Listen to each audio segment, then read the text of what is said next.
I have no idea. What am I talking about? I thought maybe we can use Sholmes' special solution again, indicator.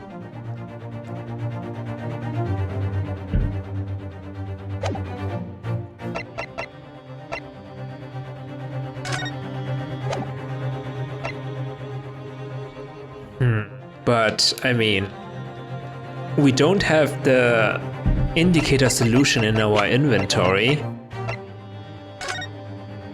Something that I used before. We've used the same technique once already and it definitely paid off then. What am I talking about?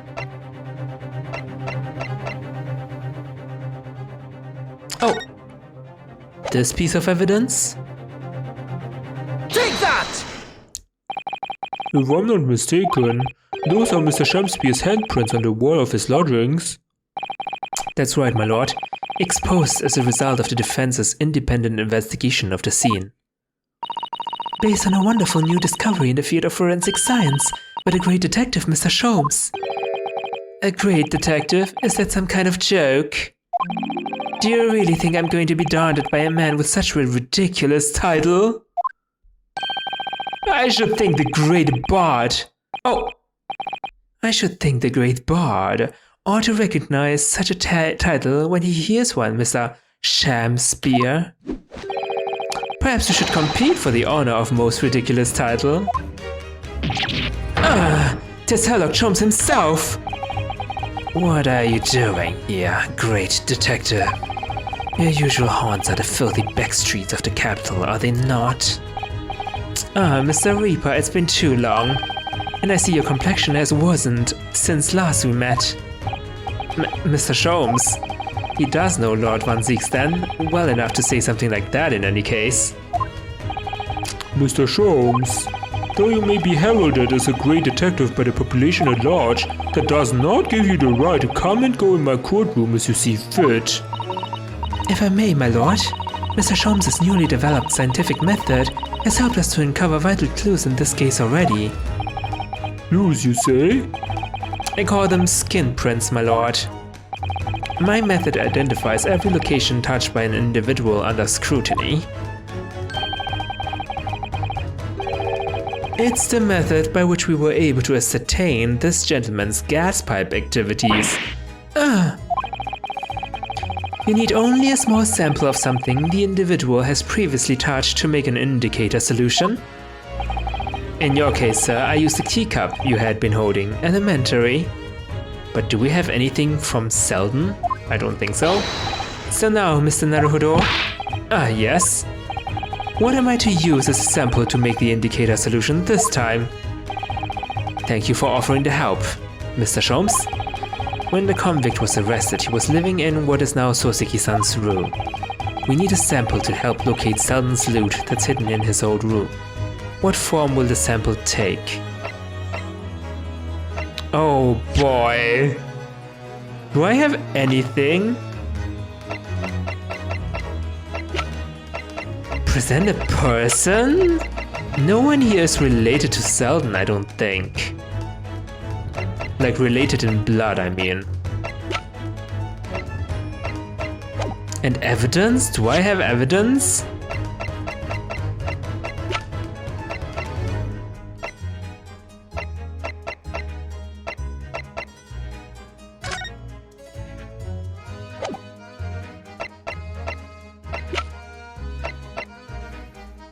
Do we have evidence? Something from Selden. I have nothing. What?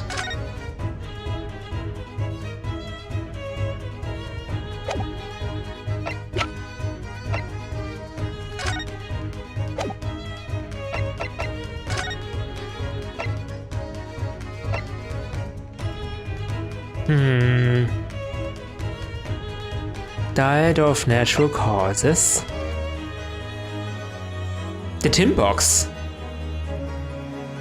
The key! Hold on, the key. Present a person. The key, of course.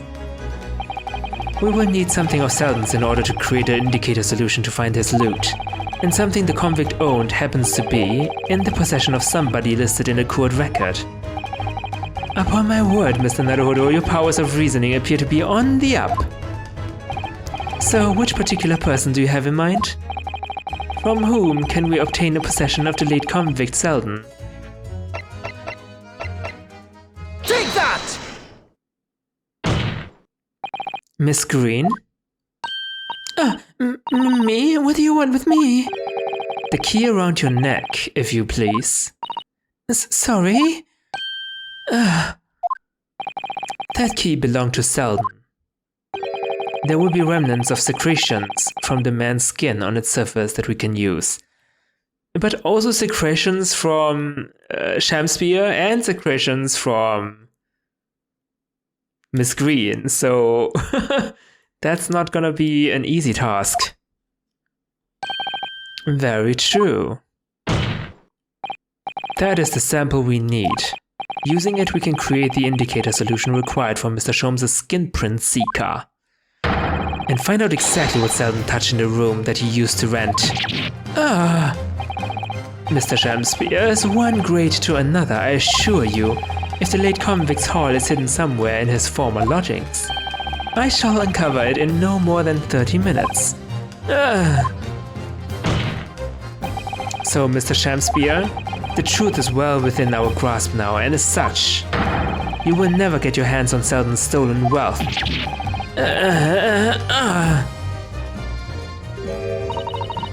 That case, I gladly let Mr. Sholmes have this key.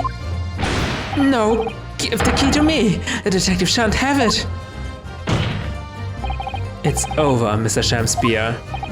No. You are out of options now. There's only one thing left for you to do. Break down. Admit your guilt. Whoa. Oh, Shameful Spear! Despair! Be thy name!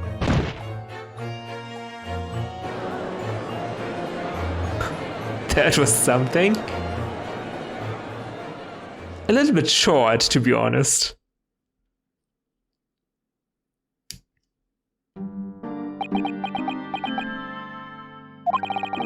I never intended to kill the man, I just wanted to drive him out of the room, that's all. So you'd have time to find the convict's haul of stolen goods? Yet after you'd killed the young man, still didn't move into the room. I asked the landlord, of course. I pleaded with him, but he refused. Why? I was 3 months behind with the rent for one thing. Mr. Garrett really has had a lot to put up with. And he had a gas repair work done immediately afterwards, putting the room out of action for a while. And then this Japanese man swooped in at just the right moment to sign the new lease. Poor Mr. Natsume. What unfortunate timing. Then 5 days ago, after the incident on Briar Road when the Japanese fellow got himself arrested, I thought I'd finally have my chance, but it wasn't to be. No, the scene was sealed off and guarded by the police night and day. And if I remember rightly, Mr. Sholmes spent the whole day in there reading books. I couldn't even enter the room, let alone search for the loot. Which is why, on the day Mr. Natsume was acquitted and returned to his room, you once again tried your trick of blowing air into the gas pipe that feeds the stove in his room. Unbeknownst to you, however, that action would lead you into a deadly trap.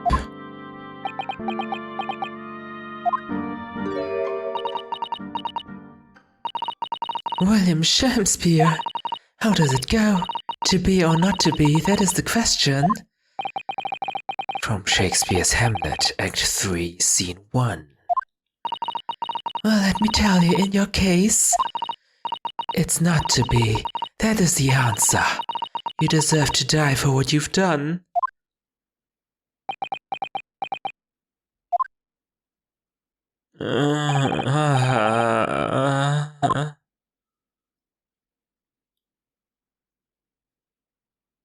Are we talking about Miss Green at all? Okay.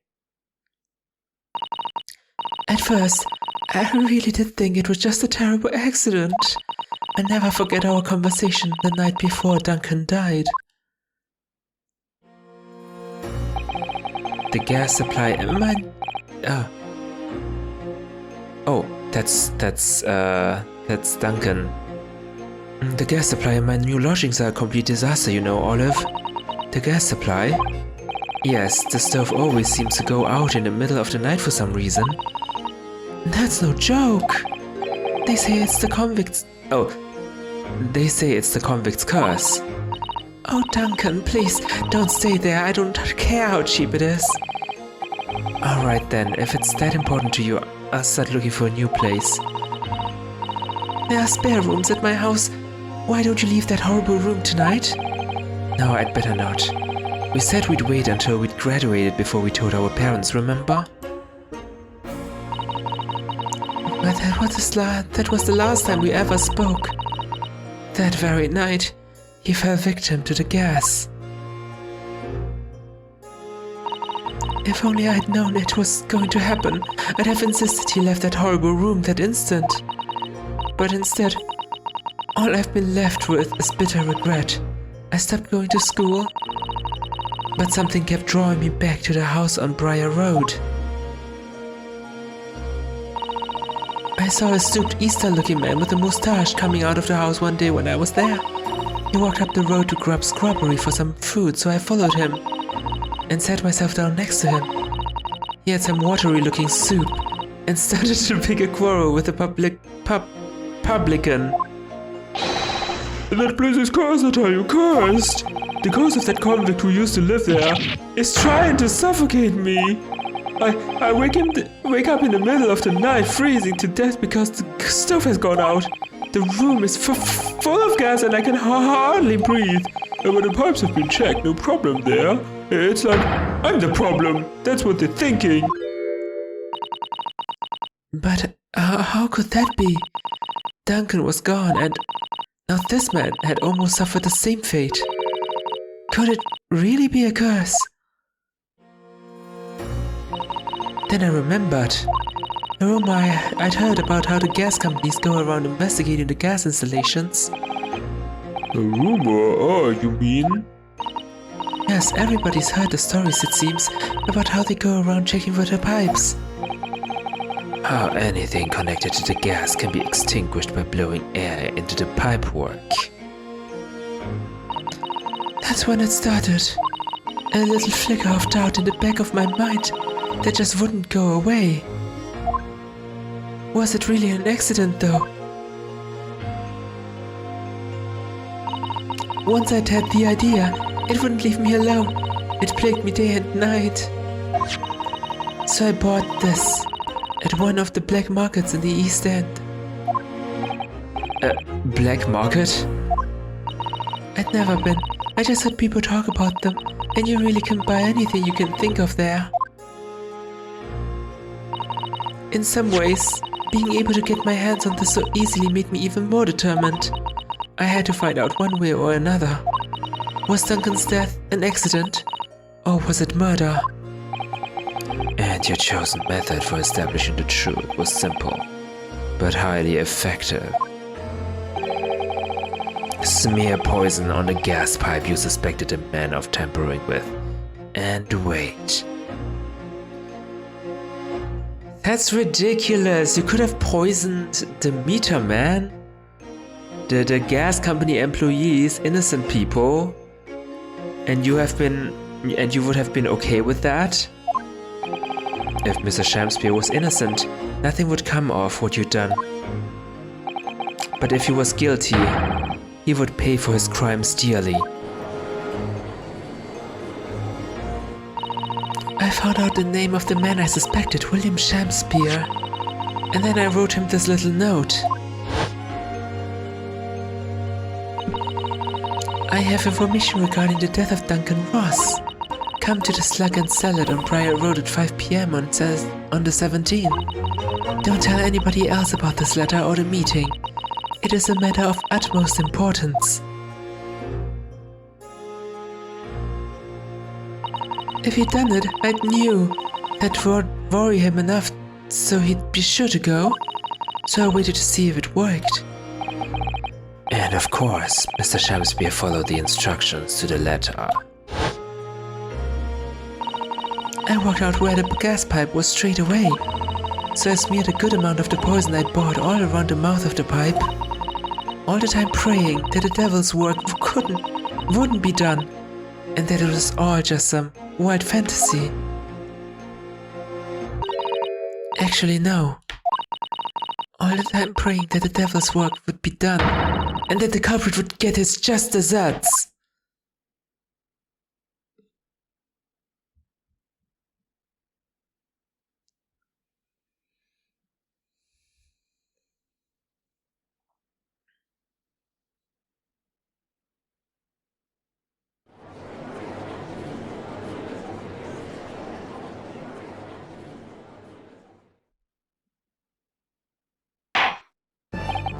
"3 days ago, when you were first stood in the dock before me, this whole affair seemed relatively straightforward." "Yes, my lord." "I certainly never imagined the depths of depravity that we should subsequently find lurking behind the scenes." It has been a long road, my Nipponese friend. Oh, yes. And one I certainly didn't envisage walking with you.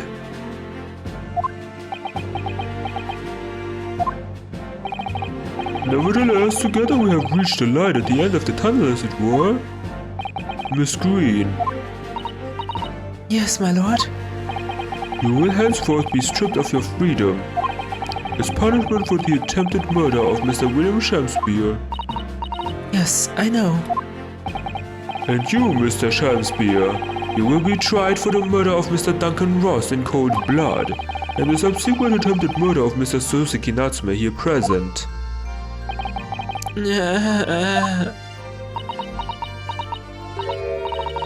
Mr. Naruhodo.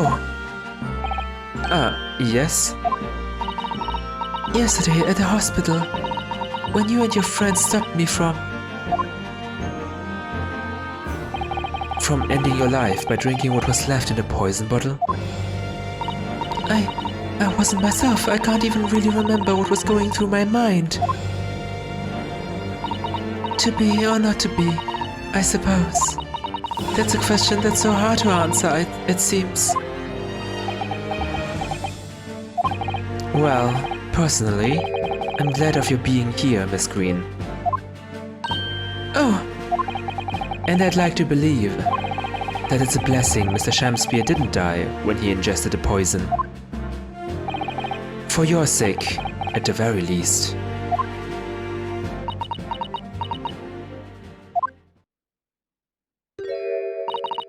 Because of you, I chose life, not death.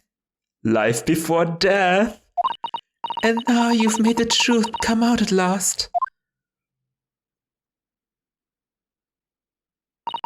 Really, I can't thank you enough. Aww. But you're still going to prison. Oh, Miss Green. Mr. Sosuke Natsume? Yes, my lord. The court declares that you are exonerated from all blame in this matter. Accordingly, I would call upon the ladies and gentlemen of the jury to present a verdict of not guilty. We are in full agreement, my lord. In that case, I hereby declare the defendant not guilty. Confetti! Yay! Wow, that was a really long trial for the second episode.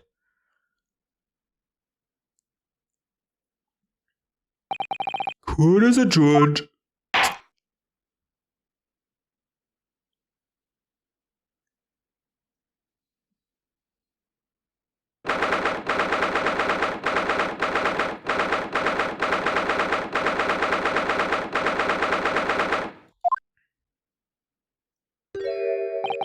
Oh yes, yes, at last! Divine justice duly done!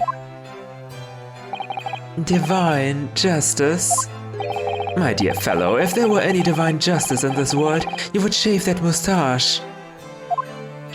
No, this has nothing to do with my moustache!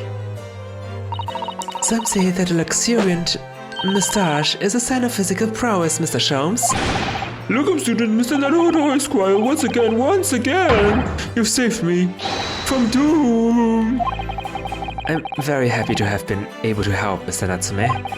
Congratulations on your acquittal. You're second in almost as many days. I was first acquainted with and gained affection for English literature whilst in our great homeland empire. And then, by a twist of fate, I was brought to the land that bore the fruit of that literature. Only, the city of bricks and mortar became my prison. Try as I might, I never found my feet here. In the end, I confined myself to my room and lived life through friendly old books. You've had such a difficult time, haven't you? But a week ago now, I dragged you out of that dark and dingy room of yours, did I not? You did, and I've seen more of life in this week than in all my years to date. And for the first time, I feel I've begun to see the true face of the English that's so far been hiding from me behind a wall of fog. I guess you would have a really bad impression, right? My dear fellow, there's nothing special about the true face of the English, as you put it. Wheresoever one goes in the world, humans are human. There are few genuine differences. Oh, how very true. I think so too. Yes, I think you're right. I finally started to see that, and I've come to understand something. I've worked out why I was attracted to English literature in the first place. It made me see that whatever our nationality, we humans all have the same hopes and fears. We're all just doing our best to live. Well said. I've come to feel the same way. I've made a decision too. I'm going to cut short my study tour here and return to Japan. Yeah, I think that was enough of a scare for you. What? Just when we'd become friends here in England. What a terrible shame. Oh, I know, that does tug at my heartstrings, it really does. But I've decided I'd like to take everything I've learned here in Britain and write something of my own. A novel of sorts, I suppose. The novel I Am a Cat? What does that have anything to do with your time here in England? Oh my, so you'll be creating your own literature, Mr. Natsume? How wonderful. Oh, well, no, I mean, I wouldn't presume to call it literature. Why not? Well, that is precisely the definition, Mr. Moustache. I suppose you're right, yes, I will in a way be literature. But as of now, all I know is that I'd like to try my hand at writing. I have no delusions of grandeur. Okay, that changed really fast in the first case. I, for one, would love to read your work. Well, all things considered, it may be for the best. After all, you have once again emerged victorious from a battle with the Reaper. Ugh, that's very true. And there is no salvation for a person in a dock when the Reaper is the prosecutor. The desire to return post-haste to the perceived safety of your homeland is one I quite understand. Please don't scare him. Oh my goodness, yes. Faced with such a terrifying prospect. Susato, I thought you had more sense than this. Nobody would consider that cowardly, I'm quite sure. But that's not why I'm leaving, I mean it.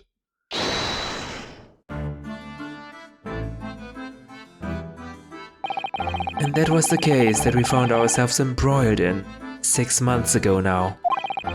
Soseki-san did indeed return to Japan and submitted a report about both cases to the government. It was on reading that report that Professor Mikotoba was prompted to visit a scholar.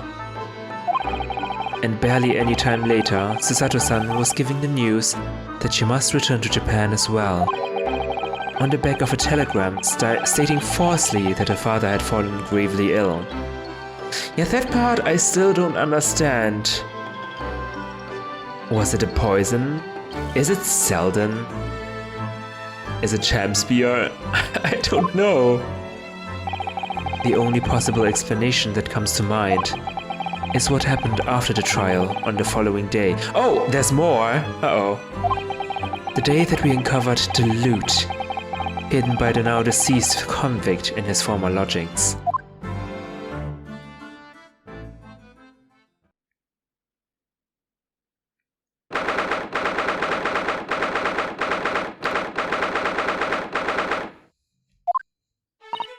Oh, well done, Mr. Sholmes. How simply marvelous of you. To uncover the secret hiding place in just one day. Wasn't it supposed to take 30 minutes? As I believe I told you, my dear fellows, skin prints are extremely useful in such situations. Wouldn't you agree, Gregson? He's here too, of course. Grexy's been happily munching an agreement this whole time, you know, Hurley. Happily, I think perhaps you, my Leslie, might be closer to the truth. So, it transpires the man fashioned a hiding place in the ceiling. And what's in it? What exactly is this loot? Let us look then, if you're ready. Let's examine the late burglar's hall. What is that? Ooh. It looks to be some sort of neckband or collar. Drenched in blood. A collar? It's huge though.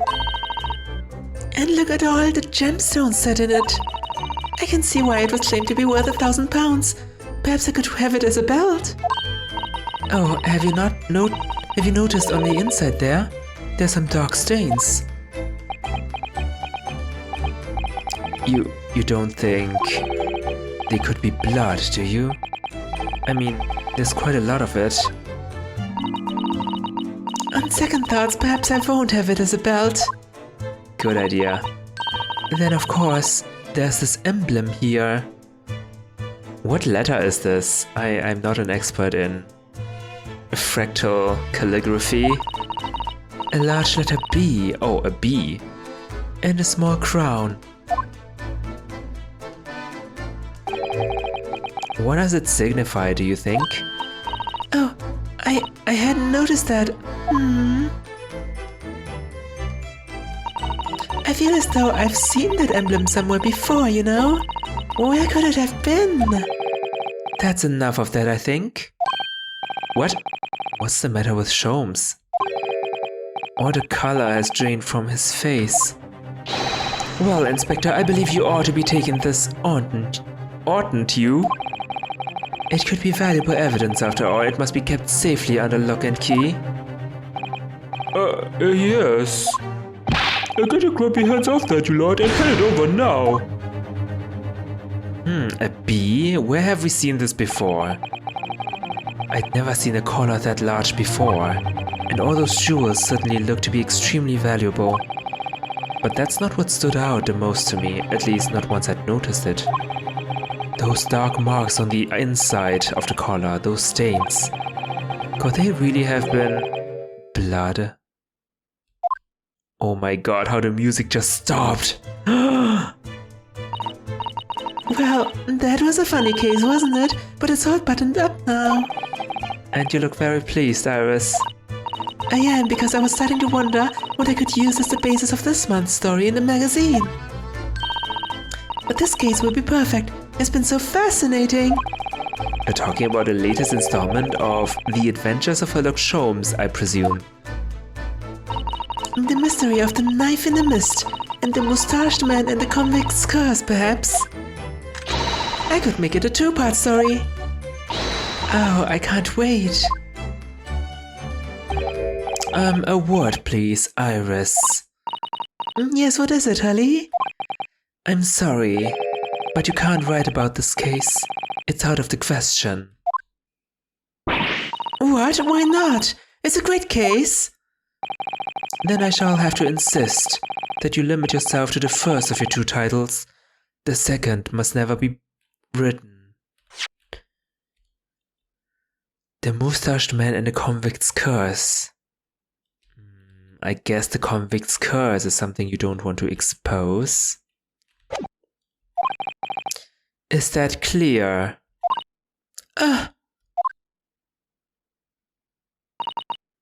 Yes. And so it was that the second of Souseki-san's cases became buried in obscurity. Now, looking back, I feel I understand. I can see why Mr. Sholmes forbade Iris from publishing the story. You can? Wait, I can?